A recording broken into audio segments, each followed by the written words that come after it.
Después de mi accidente de auto, mamá se negó a recibir a mi bebé de 7 semanas. Tu hermana nunca necesita ayuda así, resuélvelo tú misma. Ella estaba en un crucero de spa. Contraté cuidados desde mi cama de hospital y la callé para siempre. Mi madre me dijo que lo resolviera yo misma mientras yacía en una cama de hospital con un fémur fracturado, un hombro dislocado y una bebé de 7 semanas en casa que me necesitaba. Esas fueron sus palabras exactas. Resuélvelo. Las dijo mientras estaba parada en una fila de embarque para un crucero de spa de 12 días a las Bahamas. Podía escuchar la bocina del barco de fondo. Podía escuchar el tintineo de copas de champán y podía escuchar a mi madre eligiendo unas vacaciones por encima de su hija y su nieta sin siquiera un momento de vacilación. Mi nombre es Mariana Jenkins. Tengo 31 años y, hasta el 3 de octubre del año pasado, creía que la familia significaba algo. Que la sangre era más espesa que el agua. Que cuando realmente necesitaras a tu madre, ella aparecería. Estaba equivocada en todo. Permítanme llevarlos de regreso a esa tarde de martes, 3 de octubre, a las 2:47 de la tarde. Conducía a casa desde la clínica veterinaria donde trabajo como especialista en facturación en Bowling Green, Kentucky. Había salido un poco temprano porque mi vecina, la señora Patterson, estaba cuidando a Nora, mi hija de 7 semanas, y ella tenía una cita con el dentista a las 5. Mi esposo, Theo, estaba a 47 minutos de distancia en Elizabethtown instalando una nueva unidad de aire acondicionado para un edificio comercial. El plan era simple. Recoger a Nora, comenzar la cena, esperar a que Theo llegara a casa. El plan duró hasta que llegué a la intersección de Scottsville Road y Campbell Lane. Nunca vi el camión de FedEx. Lo escuché. Ese rugido masivo de un motor que no debería haber estado allí porque mi luz estaba en verde. Sé que mi luz estaba en verde. Y luego el mundo se convirtió en vidrio, metal y giros.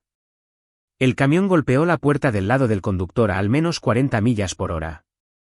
Mi pequeño Ford Focus 2014 con 127.000 millas no tuvo ninguna oportunidad.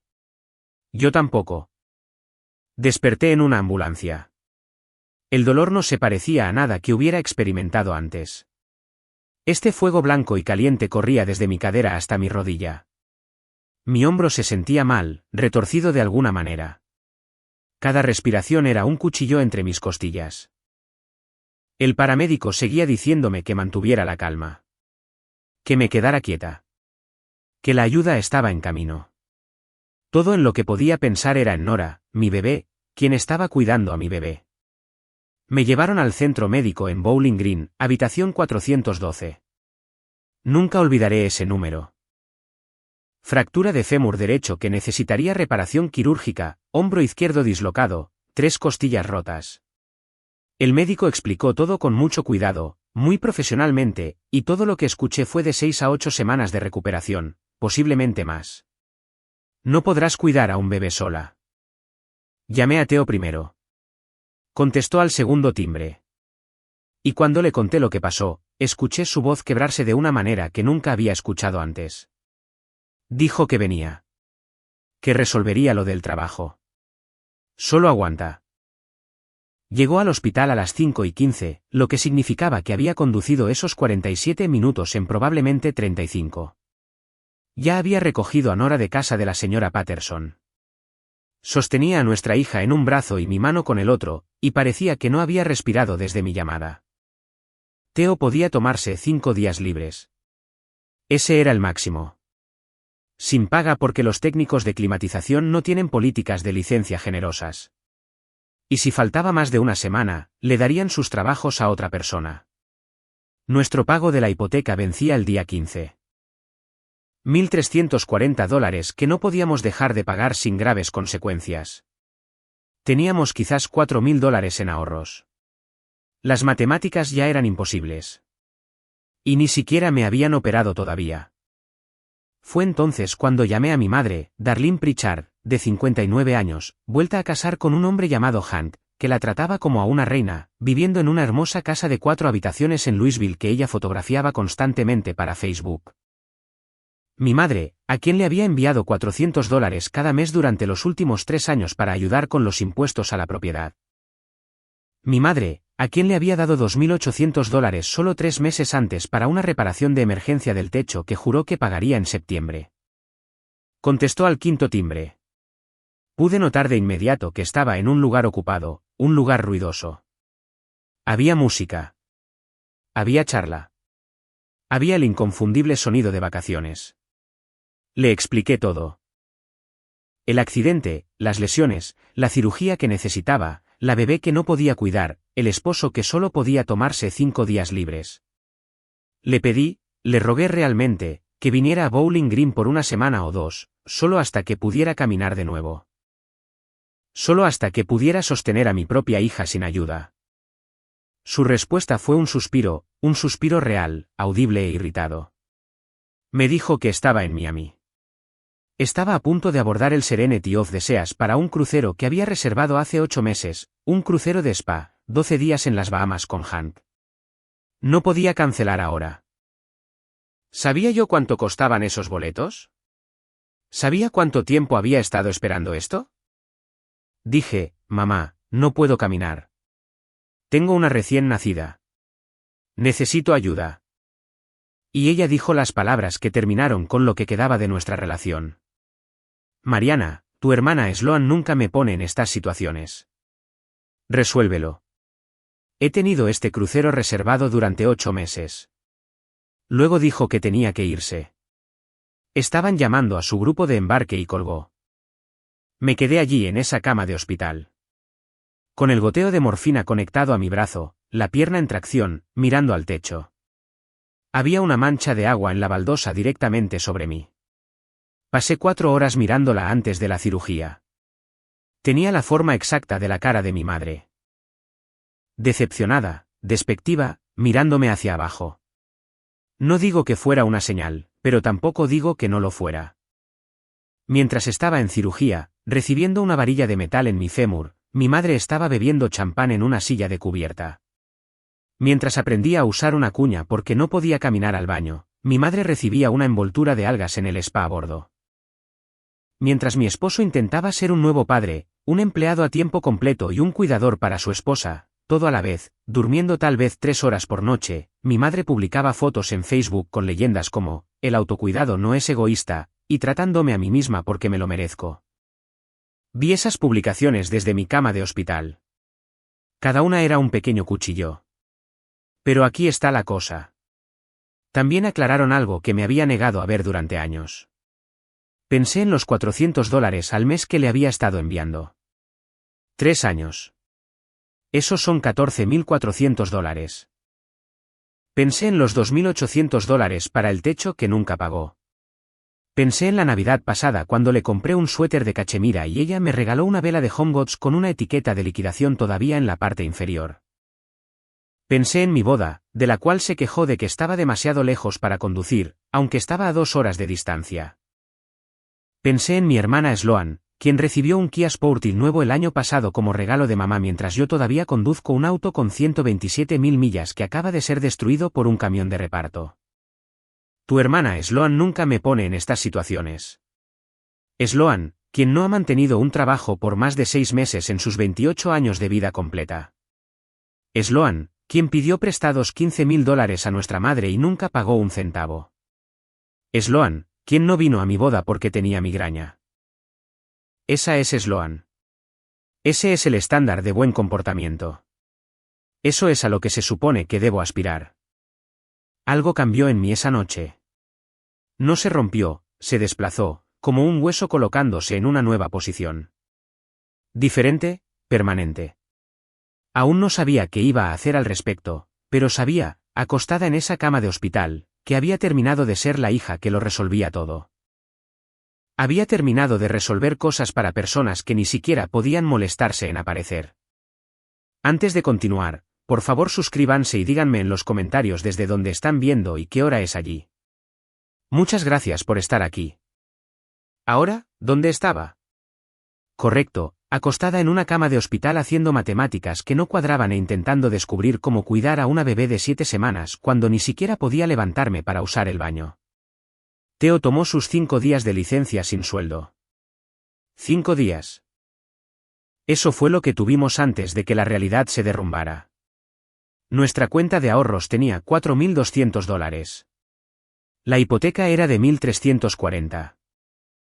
Eso nos dejaba $2.860 para sobrevivir hasta que pudiera trabajar de nuevo, lo cual el médico dijo que sería de 6 a 8 semanas como mínimo.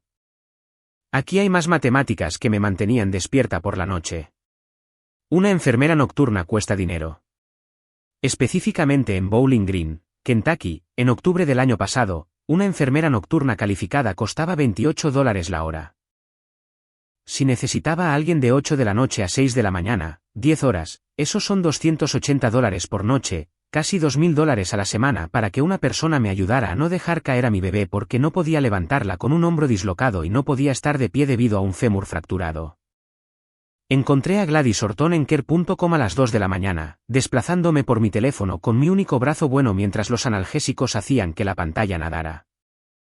Gladys tenía 67 años, era una enfermera jubilada de la unidad de cuidados intensivos neonatals de Elizabethtown, y su perfil decía que se especializaba en situaciones de emergencia y familias difíciles. Aún no sabía cuán perfecta era esa descripción. Ella comenzó la noche siguiente. $280, desaparecidos. Cancelé nuestra reserva para la cena de aniversario.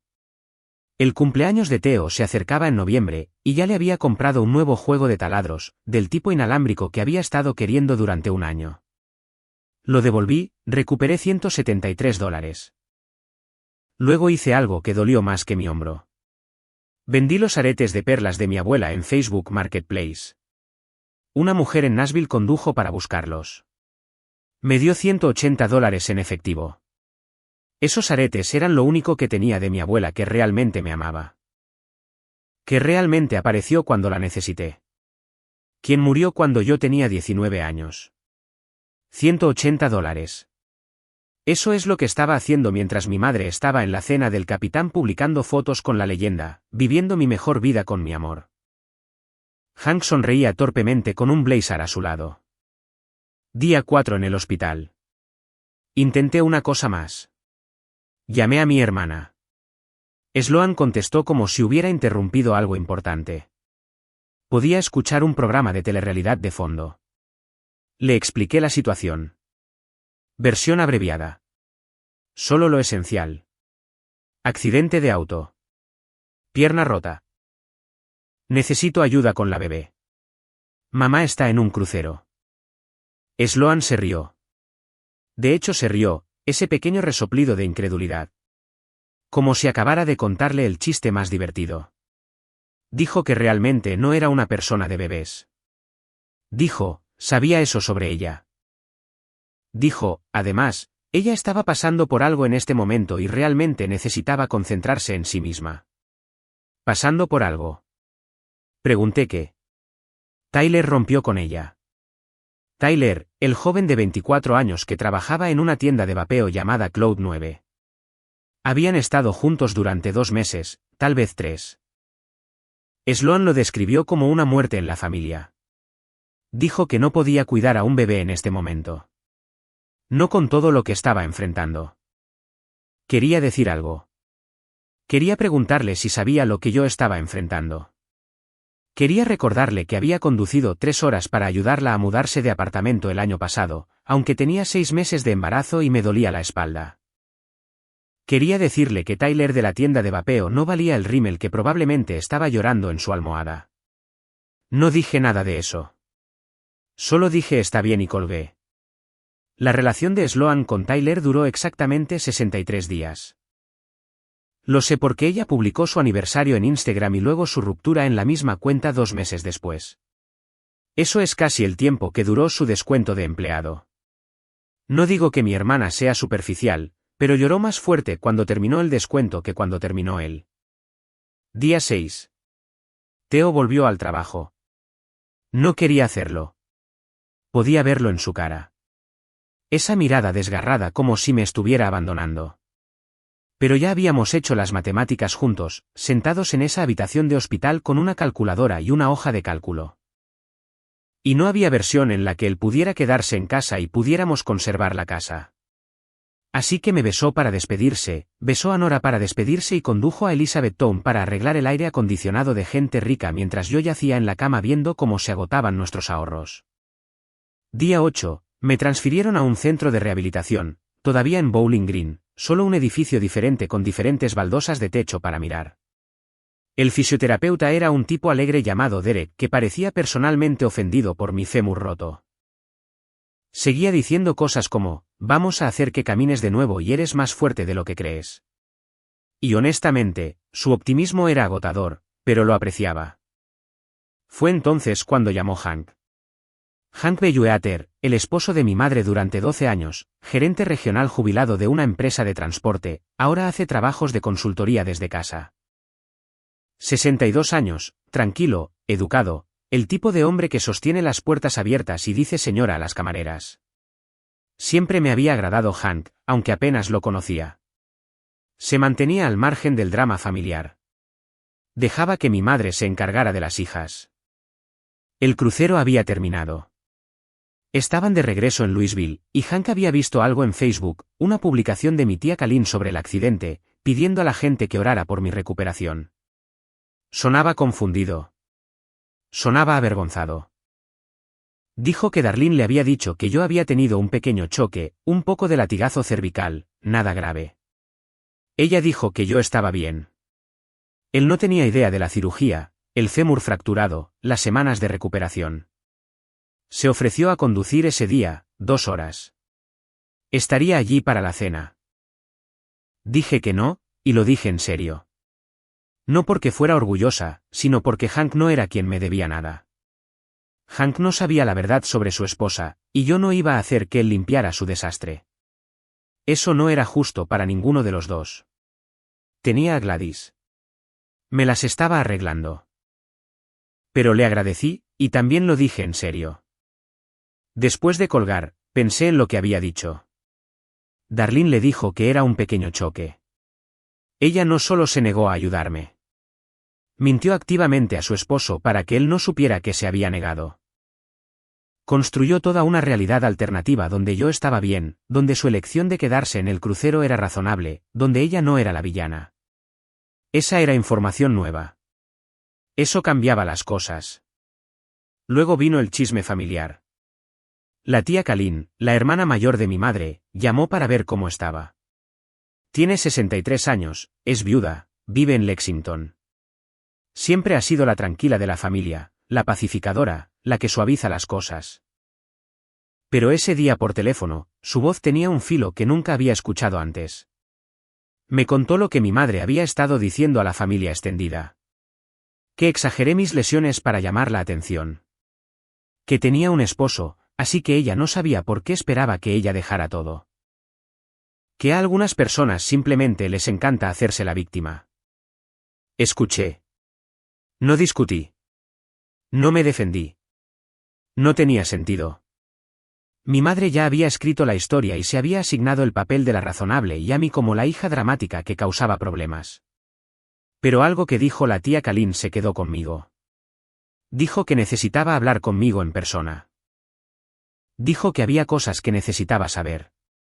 Dijo que debería habérmelo dicho hace años y lamentaba haber esperado tanto tiempo. 2 días después, apareció en el centro de rehabilitación con una cazuela de atún y una carpeta manila llena de documentos. Y fue entonces cuando todo lo que creía saber sobre mi familia se desmoronó. La tía Colleen se sentó en la silla de plástico junto a mi cama y no tocó la cazuela que había traído. Solo me miró con una expresión que nunca había visto en ella antes. Culpable, triste y decidida, todo a la vez. Comenzó disculpándose. Dijo que debería haberme dicho esto hace 3 años cuando sucedió. Dijo que había sido una cobarde. Dijo que mi madre la había amenazado y ella había creído la amenaza y se había odiado a sí misma por ello desde entonces. No entendía de qué estaba hablando. Todavía no. Colleen me dijo que recordara marzo de 2021, la muerte de mi padre. Raymond Pritchard, 61 años, ataque al corazón mientras dormía, se fue antes de que nadie pudiera despedirse. Lo recordaba, por supuesto. Recordaba el funeral. Recordaba a mi madre manejando todo, los arreglos, el papeleo, la herencia. Recordaba estar agradecida de que alguien se estuviera encargando de ello porque estaba demasiado sumida en el dolor para funcionar. Lo que no recordaba era preguntar sobre dinero. Había estado demasiado devastada para pensar en la herencia. Pero Kalin recordaba. Recordaba porque había visto la póliza de seguro de vida años antes. Mi padre se la había mostrado cuando él y mi madre aún estaban casados. Quería que Kalin lo supiera por si acaso. Por si acaso Darlene intentaba algo. Eso es lo que dijo. Por si acaso Darlene intentaba algo. La póliza valía $80.000 divididos equitativamente entre sus dos hijas. 40.000 para mí, 40.000 para Sloan. No para Darlene, para nosotras, sus hijas. Ese era su deseo. Kalin me vio procesar esto. Podía ver las matemáticas sucediendo detrás de mis ojos. Nunca recibí $40.000. Nunca recibí nada. Cuando le pregunté a mi madre al respecto meses después del funeral, con cuidado, suavemente, no queriendo parecer codiciosa, me dijo que los gastos del funeral habían consumido todo. No quedaba nada. Le creí. ¿Por qué no le creería a mi propia madre? El funeral costó $8.500. Lo sabía porque ayudé a planificarlo. Estuve allí cuando Darlene seleccionó el ataúd, las flores, el salón de recepción. Incluso había contribuido con $2.000 de mi propio dinero para los gastos porque Darlene dijo que estaba abrumada y estresada. ¿Y no podía ayudar? ¿No podía por favor ayudar con algo? $8.500. No 40.000. Ni siquiera cerca. Kalin metió la mano en la carpeta Manila y sacó los documentos que había estado guardando durante 3 años. La póliza de seguro de vida clara como el día. Beneficiaria 1, Mariana Jenkins, $40.000. Beneficiaria 2, Sloan Pritchard, $40.000. Número de póliza, compañía de seguros, términos de pago, todo oficial, todo documentado. Mi padre le dio estas copias a Kalin el año antes de morir. Dijo que no confiaba en Darlene con el dinero. Dijo que quería que alguien fuera de la situación supiera la verdad. Dijo que si algo parecía incorrecto después de que él se hubiera ido, Kalin debería decirles a sus hijas. Kalin lo intentó. 3 años atrás, después del funeral, le preguntó a Darlene sobre el pago del seguro. Solo casualmente, solo comprobando. La respuesta de Darlene no fue casual en absoluto. Llevó a Kalin aparte en una barbacoa familiar y le dijo muy claramente que si seguía haciendo preguntas, ya no sería bienvenida en los eventos familiares, nunca. Sería excluida, borrada, sola. Para una viuda de 63 años cuya vida social completa giraba en torno a las reuniones familiares, esa amenaza funcionó. Kalin se calló. Se odiaba a sí misma por ello, pero se calló hasta ahora. Hasta que vio lo que pasó con mi accidente, hasta que se dio cuenta de que su silencio le había permitido a Darlene seguir lastimándome, seguir quitándome cosas. Y no podía vivir más con eso. Hice la pregunta obvia. Si Sloan y yo debíamos recibir 40.000 cada una y Sloan definitivamente recibió lo suyo porque Sloan compró un auto usado 6 meses después de que papá murió y se jactó de pagar en efectivo, entonces, ¿dónde estaban mis 40.000? Kalin no lo sabía con certeza, pero tenía una conjetura. E involucraba algo que Darlene había dicho en Navidad hace 2 años. Fiesta familiar, casa de Darlene, demasiado vino. Kalin estaba ayudando a limpiar la cocina cuando Darlene se puso habladora de esa manera suelta y desprevenida que a veces tienen las personas ebrias. Empezó a hablar de dinero, de seguridad, de cómo toda mujer inteligente necesita algo que su esposo no sepa. Le dijo a Kalin que tenía una cuenta secreta, un fondo de emergencia, lo llamó dinero para días lluviosos. Hank maneja todo lo demás, dijo. Pero esto es mío. Esta es mi red de seguridad. En ese momento, Kalin pensó que solo era alarde de borracha. Tonterías de gente rica. Pero ahora, sentada en mi habitación de hospital, las piezas encajaban de una manera fea. El dinero de mi padre, mi herencia, escondido en una cuenta que el propio esposo de Darlene no sabía que existía. Sentí algo frío asentarse en mi estómago. No sorpresa, exactamente. Más como una confirmación. Como si siempre hubiera sabido que algo andaba mal. y ahora finalmente tenía pruebas. Pero Kalin no había terminado. Tenía una pieza más del rompecabezas. Durante años, Darlene se había estado quejando con ella sobre los gastos de Sloan. Las tarjetas de crédito, las compras, la deuda que seguía creciendo. $23,000 en 4 tarjetas. Lo último que escuchó Kalin fue que Sloan no podía hacer los pagos mínimos. No tenía los ingresos, así que alguien más los estaba haciendo por ella. Darlene, cada mes, de $400 a $500 solo para evitar que el crédito de Sloan colapsara por completo. Hace 2 años, Darlene incluso le pidió a Kalin un préstamo. Dijo que era para ayudar a Sloan con la deuda, solo temporalmente, solo hasta que Sloan se recuperara. Kalin se negó. No tenía esa cantidad de dinero. Y además, sabía que Sloan nunca se recuperaría mientras alguien siguiera atrapándola cada vez que caía. Poco después de que Kalin rechazó ese préstamo, comencé a enviarle a mi madre $400 al mes para impuestos a la propiedad. El momento coincidía. Las cantidades coincidían. No estaba ayudando a mi madre a pagar impuestos sobre su casa. Estaba pagando las facturas de la tarjeta de crédito de mi hermana sin saberlo. $14,400 durante 3 años más los $2,800 por la reparación falsa del techo más mi herencia robada. $31,500 después de los gastos del funeral, $48,700. Eso es lo que mi madre me había quitado a través de mentiras, manipulación y robo descarado. Casi $50,000. Y yo le había agradecido por el privilegio de dárselo. No lloré. Quería hacerlo, pero las lágrimas no salían. Tal vez estaba demasiado cansada. Tal vez estaba demasiado drogada. O tal vez alguna parte de mí siempre lo había sabido. Y la confirmación fue casi un alivio. Al menos ahora no estaba loca. Al menos ahora sabía que no estaba imaginando el desequilibrio, la injusticia, la sensación constante de que estaba dando y no recibiendo nada a cambio. Kalin sostuvo mi mano. Dijo que lo sentía una y otra vez. Dijo que debería habérmelo dicho antes. Dijo que nuestro padre estaría tan decepcionado de Darlene y tan orgulloso de mí por no ser nada como ella. Le pedí que me enviara los documentos del seguro, copias oficiales, correo certificado. Le di la dirección del centro de rehabilitación. Dijo que llegarían dentro de la semana. Cuando se fue, me abrazó con cuidado, evitando mi hombro malo, y dijo algo que nunca olvidaré. Tu abuela siempre decía que Darlene alcanzó su punto máximo en la escuela secundaria, corte de bienvenida, 1983. Han sido 40 años de esquí cuesta abajo sin las montañas. Me reí. Me dolieron las costillas, pero me reí de todos modos. Sola en esa habitación, miré al techo. Diferentes baldosas, misma sensación. Y pensé en lo que iba a hacer. Mi primer instinto fue la confrontación. Hacer estallar todo. Llamar a mi madre. Gritarle. Exigir respuestas. Dejar que toda la familia sepa lo que había hecho. Pero eso es lo que habría hecho la vieja Mariana.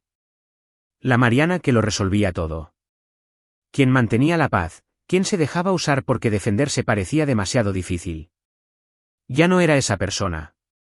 El accidente había roto algo en mí. Sí, pero también había soltado algo, alguna barrera que había construido para protegerme de ver la verdad sobre mi propia familia. No quería venganza. No quería drama. Solo quería lo que era mío, e iba a conseguirlo. Los documentos llegaron el 24 de octubre, por correo certificado, tal como prometió Kalin. Los sostuve en mis manos. Prueba de los deseos de mi padre, prueba de la traición de mi madre, y comencé a planificar. No una escena, no una confrontación, algo más tranquilo, algo más inteligente, algo que mi madre no vería venir hasta que ya fuera demasiado tarde. El 25 de octubre, 3 semanas y un día después del accidente que lo cambió todo. Llegué a casa. No caminando exactamente, más bien arrastrando los pies con un andador. Mi pierna derecha aún se negaba a cooperar de la manera en que se supone que deben hacerlo las piernas.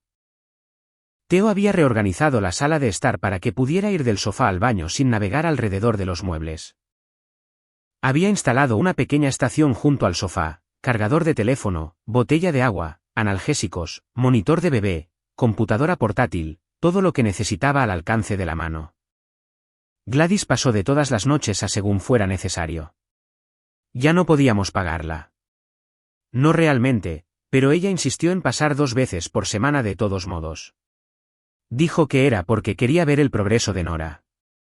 Creo que era porque quería asegurarse de que no hubiera perdido la cabeza. Preocupación justa, honestamente. Estaba pasando mucho tiempo mirando hojas de cálculo. Los documentos certificados de la tía Colleen estaban en una carpeta en mi mesa de café. Probablemente ya los había leído 40 veces. Número de póliza L, X7834521. Seguro de vida de State Farm emitido a Raymond Pritchard. Beneficiarios, Mariana Jenkins, $40.000. Sloan Pritchard, $40.000. Claro como el día, blanco y negro, innegable. Llamé a State Farm el 27 de octubre, les di la información de mi padre, el número de póliza, mis propios detalles como beneficiaria listada. El representante de servicio al cliente fue educado, profesional y confirmó todo lo que me había dicho la tía Colleen. Ambos cheques se emitieron en abril de 2021. Ambos cheques fueron cobrados. La herencia había sido liquidada. En lo que respecta a State Farm, todos habían recibido su dinero. Todos excepto yo. Comencé a construir mi caso. No para la corte. Todavía no estaba allí, sino para mí misma. Necesitaba ver el panorama completo expuesto frente a mí. Entonces, creé una hoja de cálculo porque eso es lo que hacen los especialistas en facturación cuando el mundo deja de tener sentido. Hacemos hojas de cálculo. Columna A, lo que di. Columna B, lo que recibí. Columna C, lo que fue robado. 3 años de extractos bancarios que muestran las transferencias mensuales de $400 a la cuenta de mi madre. 48 pagos. $14.400. Me dije a mí misma que era para impuestos a la propiedad. Me dije a mí misma que estaba ayudando a mi madre a mantener su casa, la casa que poseía por completo después de casarse con Hank, la casa que no tenía problemas de impuestos a la propiedad porque Hank manejaba todas las finanzas y nunca dejaría que una factura quedara sin pagar. He estado pagando los mínimos de la tarjeta de crédito de mi hermana durante 3 años sin saberlo. Siguiente línea. Julio de 2024. $2.800 de reparación de emergencia del techo. Los mensajes de texto todavía estaban en mi teléfono. Mi madre jurando que me pagaría en septiembre, prometiendo que era solo temporal, agradeciéndome por ser tan buena hija. Septiembre llegó y se fue. Sin dinero, sin mención de ello. No lo mencioné porque no quería parecer mezquina. ¿Mezquina? Pensé que pedir mi propio dinero de vuelta sería mezquino. Línea final, herencia. $40.000 menos 8.500 por gastos funerarios. Y yo había contribuido con 2.000 de eso yo misma. Así que realmente, las matemáticas deberían ser diferentes, pero estaba tratando de ser justa. $31.500. Dinero que mi padre quería específicamente que yo tuviera, dinero que se suponía que me ayudaría a construir una vida, comprar una casa, formar una familia. Desaparecido. Total $48.700. Miré ese número durante mucho tiempo. Casi $50.000. Eso era el pago inicial de una casa. Eso eran 4 años de guardería para Nora. Eso era una red de seguridad, un colchón, un futuro. Y mi madre lo había tomado mientras me sonreía al otro lado de las mesas de acción de gracias y aceptaba mis tarjetas de cumpleaños y me decía que me amaba. Pero aquí está la cosa. No quería ir a la guerra por $48.000. No quería abogados y tribunales y dramas familiares que se prolongarían durante años. No quería convertirme en la villana de la historia de mi madre, la hija desagradecida que demandó a su propia familia. Quería una cosa, la herencia. $31.500. El dinero de mi padre dejado a mí, robado por mi madre. Eso estaba limpio, eso estaba documentado, eso era mío por cada estándar legal y moral que existía. Los pagos mensuales, la reparación del techo, esos eran técnicamente regalos. Los había dado voluntariamente, incluso si los había dado bajo falsas pretensiones. Un abogado me diría que serían difíciles de recuperar. Mi madre argumentaría que necesitaba la ayuda, que yo la había ofrecido libremente, que no podía recuperar un regalo solo porque estaba enojada ahora.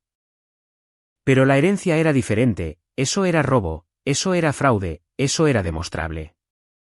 Entonces, tomé una decisión. Un número, una demanda, sin margen de maniobra. Podría haberle echado todo en cara. El techo, los pagos mensuales, todo. Pero conozco a mi madre. Dale demasiadas cosas sobre las que discutir y discutirá para siempre.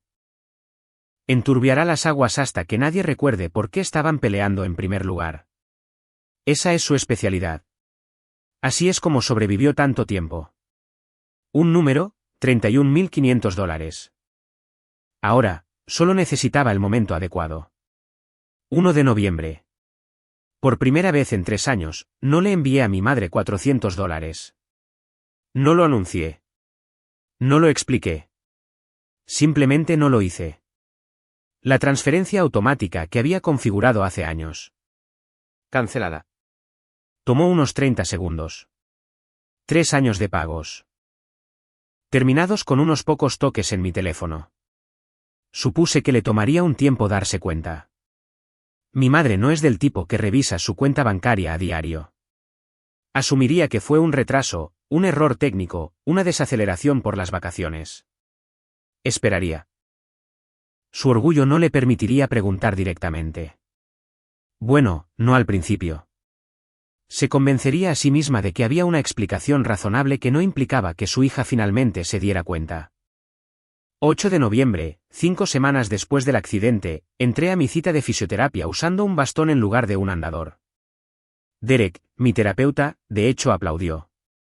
Dijo que estaba adelantada a lo programado, que la mayoría de las fracturas de fémur no progresan tan rápido, y que me estaba motivando. Le dije que la venganza es un excelente ejercicio cardiovascular. Se rió. Yo no estaba bromeando. Esa misma semana, volví al trabajo a tiempo parcial, 4 horas al día en la clínica veterinaria, sentada en mi escritorio, procesando facturas y reclamaciones de seguros. Mis compañeros de trabajo habían enviado flores mientras estaba en el hospital, un hermoso arreglo con una tarjeta firmada por todos. También habían cubierto mis turnos sin quejas y guardado todos mis archivos exactamente como los había dejado.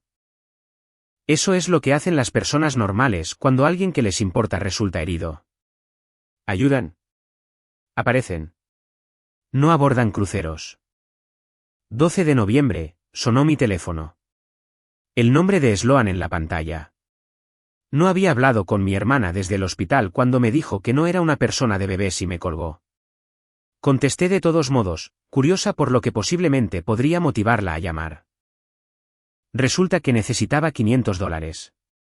Su tarjeta de crédito fue rechazada en Nordstrom Rack y estaba tan avergonzada y si podía ayudarla solo esta vez y me pagaría totalmente. Por un momento, no dije nada. Solo me senté allí, con el teléfono presionado contra mi oído, pensando en los últimos 3 años. Cada vez que había dicho que sí. Cada vez que lo había resuelto. Cada vez que había sido la responsable para que Sloan pudiera ser el desastre y nuestra madre pudiera jugar a ser la heroína limpiando tras ella. Dije, no. No con ira. No con un sermón. Solo no. No puedo hacer eso en este momento. La voz de Sloan cambió instantáneamente. Incredulidad, luego irritación. En serio, son solo $500. Estás siendo ridícula. Silencio. Luego colgó. Me senté allí con mi teléfono en la mano, el corazón latiendo como si acabara de correr un maratón en lugar de decir una palabra de 2 letras. Toda mi vida, me habían entrenado para decir sí. Sí a mi madre. Sí a mi hermana. Sí a cualquiera que me necesitara, independientemente de si alguna vez estarían allí cuando yo los necesitara. Ese único no se sintió como romperse un hueso y colocarlo correctamente, todo a la vez. Dolió, y fue exactamente lo que tenía que suceder. Ahora esperaba. Darlene llamaría eventualmente. Esos $400 eran parte de su presupuesto. Contaba con ellos. Y cuando se diera cuenta de que no llegarían, querría saber por qué. Cuando llamara, estaría lista. 19 de noviembre, 7:47 de la noche. Theo estaba en el baño dándole a Nora su baño nocturno. Podía escuchar salpicaduras, su voz haciendo sonidos tontos. Las pequeñas risas gorgoteantes de Nora. Sonidos normales. Sonidos seguros. Nuestra casa, nuestra familia, nuestra vida. Mi teléfono sonó. Miré la pantalla y no sentí nada. Ni miedo, ni ira, ni pavor, solo una claridad tranquila y fría, como si me hubiera estado preparando para este momento sin darme cuenta. Darlene Pritchard. Mamá. Contesté. Su voz era cálida. Demasiado cálida. Ese tono particular que usa cuando quiere algo pero no quiere admitir que lo quiere. Preguntó cómo me sentía, cómo iba la recuperación. ¿Cómo estaba esa preciosa niña? Primera vez que preguntaba por Nora desde antes del accidente. Primera vez que llamaba desde ese día en la fila de embarque cuando me dijo que lo resolviera. Di respuestas cortas. Bien, mejor, creciendo rápido. Tuvimos una pequeña charla durante unos 3 minutos. El clima en Louisville, el proyecto de consultoría de Hank, la última elección de su club de lectura. La dejé divagar, dejé que llenara el silencio, dejé que llegara a la verdadera razón por la que había llamado. Finalmente, llegó allí. Entonces, cariño, noté que la transferencia no llegó este mes. Solo quería asegurarme de que todo esté bien con tu banco. Ahí estaba. La razón de la calidez, el repentino interés en mi vida. $400 no habían aparecido en su cuenta, y quería saber por qué. Mantuve mi voz neutral, firme, como si estuviera leyendo un informe en el trabajo en lugar de confrontar a mi madre sobre años de mentiras. No hay ningún problema con mi banco, mamá. No habrá más transferencias. Necesitamos hablar de otra cosa. Silencio en su extremo. Casi podía escucharla recalculando, tratando de averiguar qué estaba pasando. Expuse los hechos. Sin acusaciones, sin emociones, solo información. Póliza de seguro de vida de papá, $80.000 en total, 40.000 para cada hija. Ambos cheques cobrados en abril de 2021. Sloan recibió el suyo. Yo nunca recibí el mío. Los costos del funeral fueron de $8.500 y yo contribuí con 2.000 de eso yo misma. Entonces, ¿dónde están los $31.500 restantes que me pertenecen?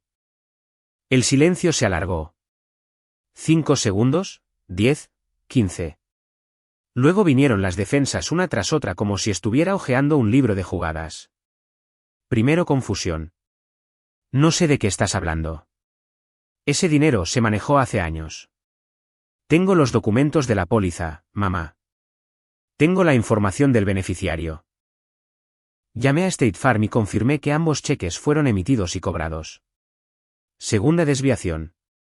Tu tía Kalin te ha estado llenando la cabeza de mentiras. Siempre ha estado celosa de mí. Lo sabes. Esto no se trata de la tía Kalin. Esto se trata de $31.500 que mi padre quería que yo tuviera. Tercero, justificación.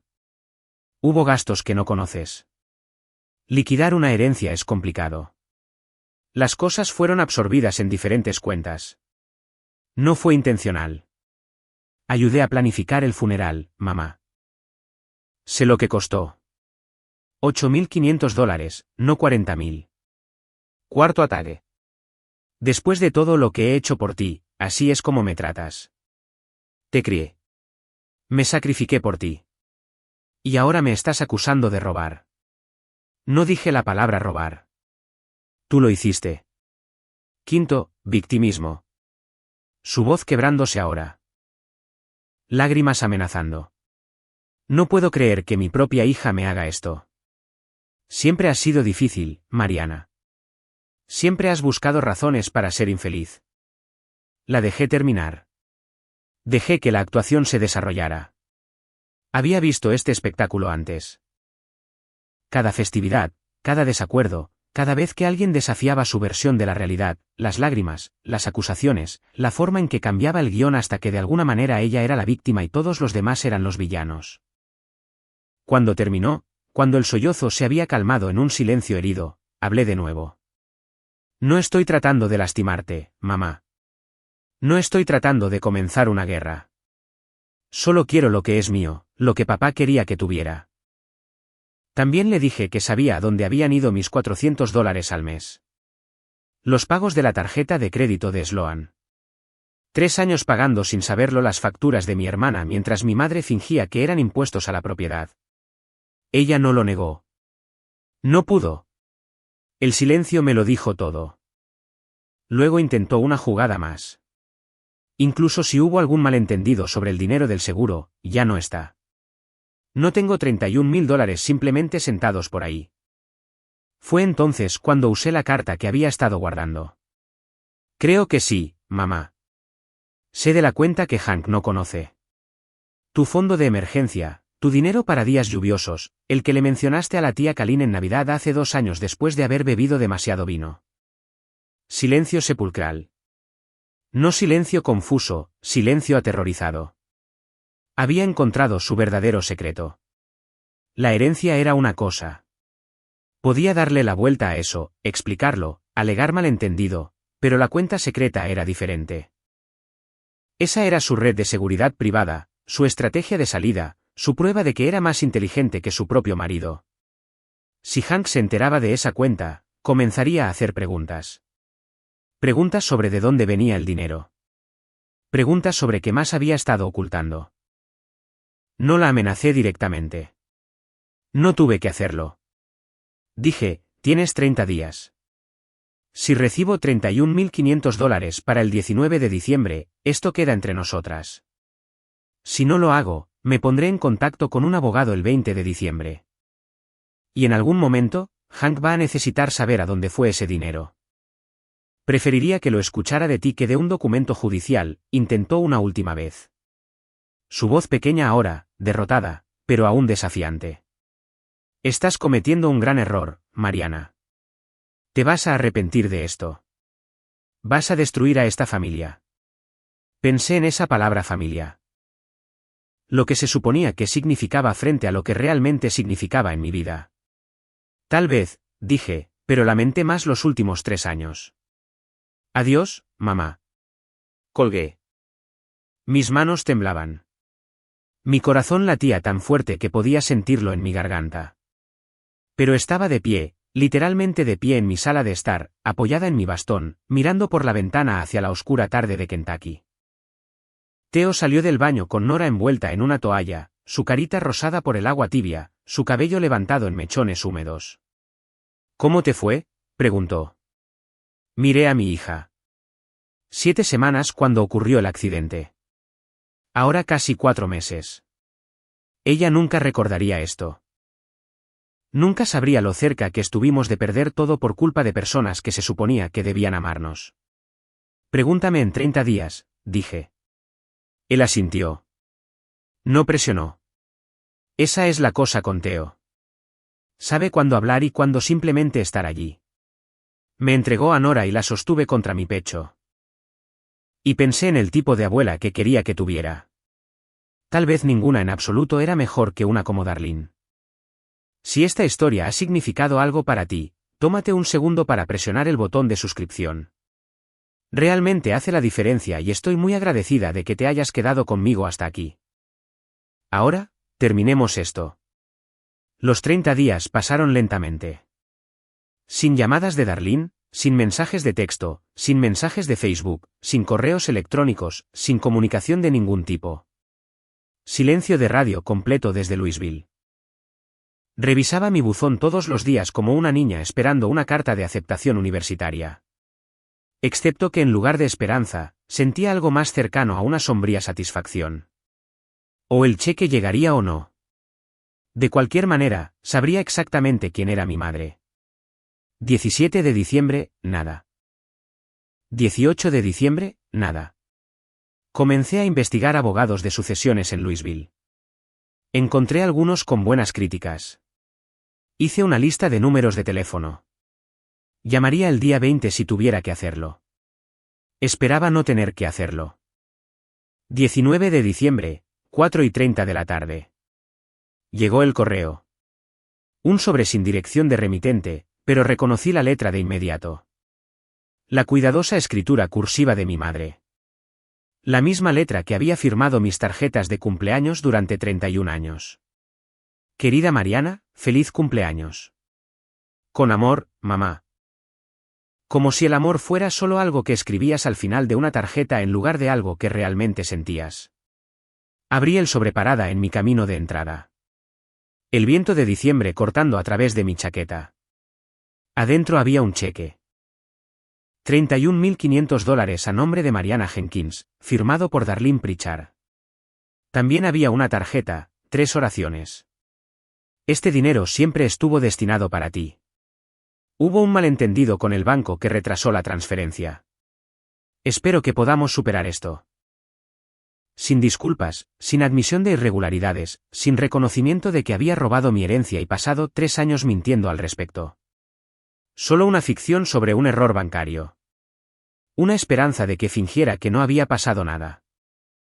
Una expectativa tranquila de que volveríamos a la normalidad ahora que se había visto obligada a pagar. Casi me reí. Casi. En cambio, simplemente doblé la tarjeta con cuidado, la volví a poner en el sobre y entré para depositar el cheque.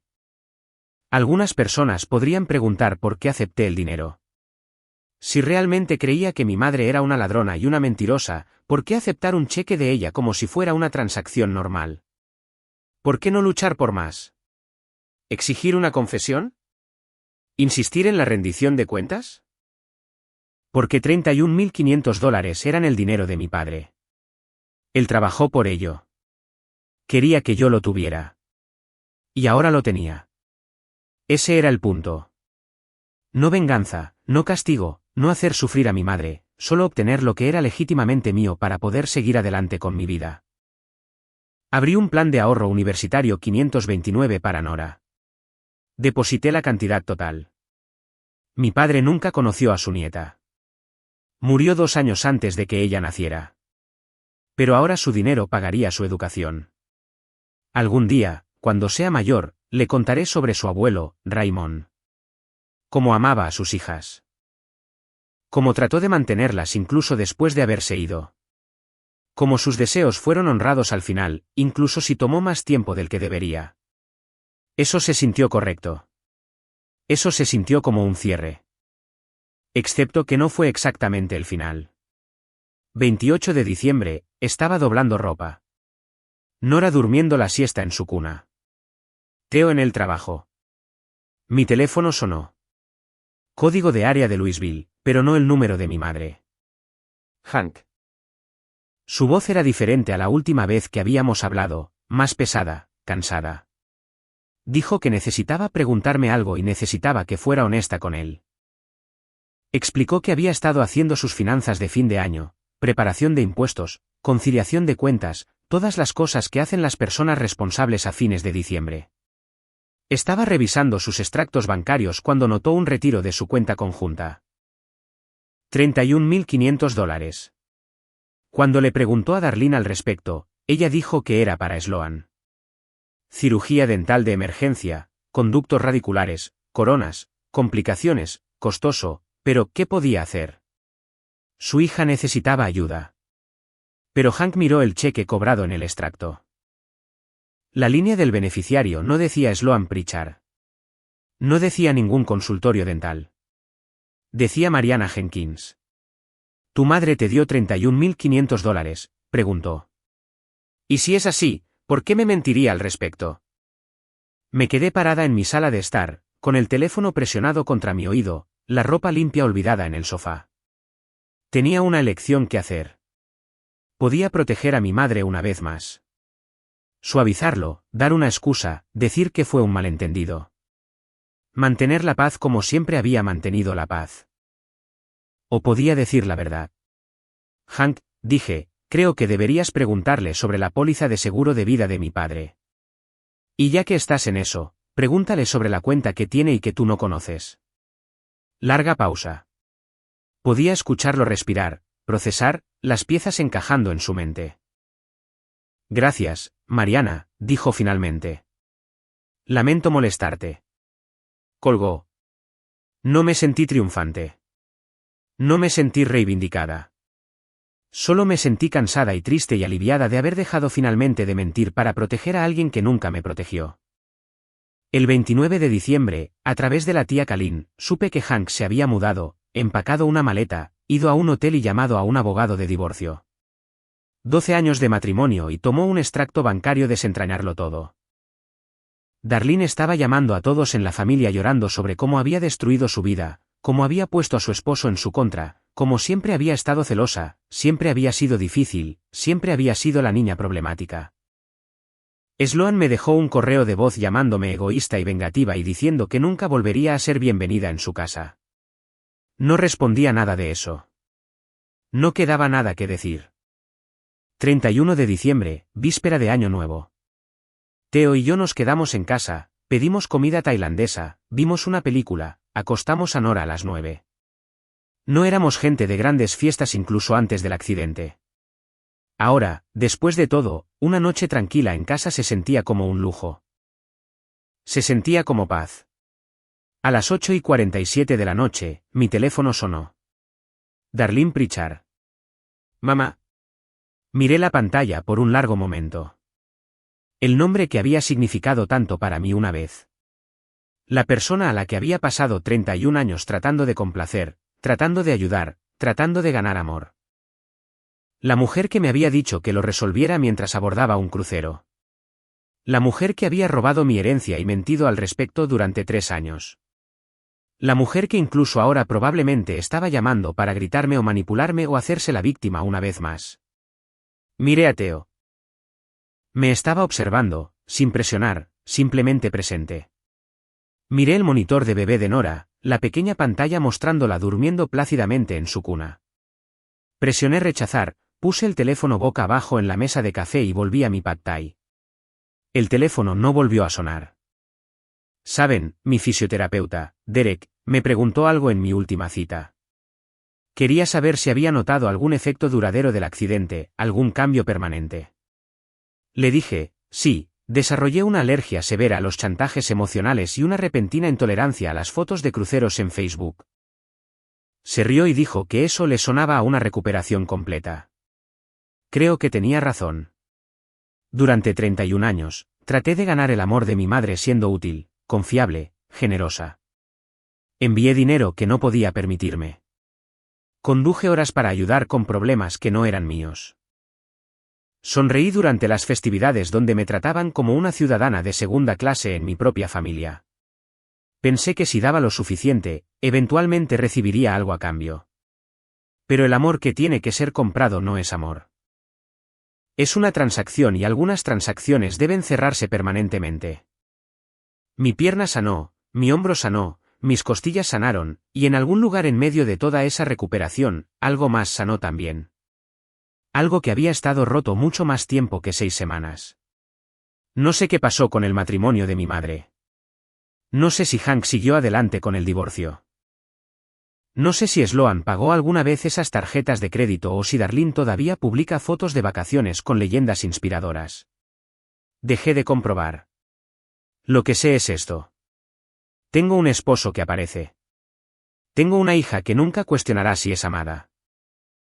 Tengo $31.500 en un fondo universitario y $0 yendo a personas que no lo merecen. Y tengo algo que mi madre nunca me dio, pero mi padre de alguna manera lo hizo, incluso desde más allá de la tumba. Tengo pruebas de que valía la pena mantenerme, que importaba, que alguien en algún lugar quería asegurarse de que me cuidaran. Esa es la herencia que importa, no el dinero. Aunque el dinero es bueno, el conocimiento de que valía la pena, incluso cuando mi madre me hacía sentir que no, incluso cuando yo misma lo olvidaba. Muchas gracias por estar aquí conmigo hoy. Realmente aprecio a cada uno de ustedes. Si quieren más historias como esta, están esperando justo ahí en su pantalla.